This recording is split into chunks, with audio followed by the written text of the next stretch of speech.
Hello everyone and welcome back to my channel Edmond Medaros, and for today's quick tutorial and I'm going to show you guys on how to resolve if you're having an issue with folders or files keep reappearing after you've already deleted them. And without further ado, and let's go ahead. So all you have to do is to select and right click on whatever file or folder you attempt to continue deleting that just continues reappear. So select ka lang dito in any file and folder.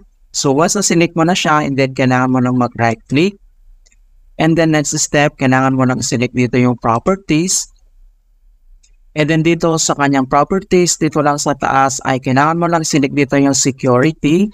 And then dito sa security, so ang next step, dito lang sa baba ay makikita mo dito yung for special permissions or advanced settings, click advanced. Okay, so kailangan mo lang i-click tong advanced.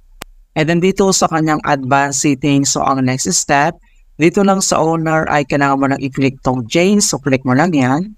And then dito sa kanyang select user or group, so dito lang sa enter the object name, so kailangan mo lang i-type dito yung everyone. And then once na-type mo na yung everyone, so kailangan mo lang i-click dito yung check names. And then next step, ay kailangan mo lang select dito yung OK. And then pop up itong kanyang security settings for new folder. So dito lang sa owner, and then kailangan mo lang i-check tong box na replace owner on subcontainers and objects. So check mo lang tong box. And then click mo lang dito yung apply. And then click mo lang dito yung OK. And then, i-click mo lang dito yung OK. And then, click dito yung OK. Ayan. Right? So, napakasimple lang. Then, you should be able to delete this file or folder without incident now.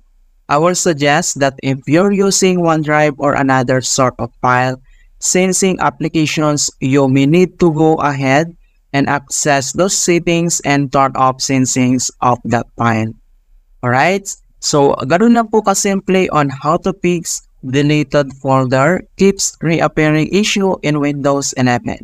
And please don't forget to like this video and subscribe to my channel for more quality content. Thank you guys and see you in my next tutorial.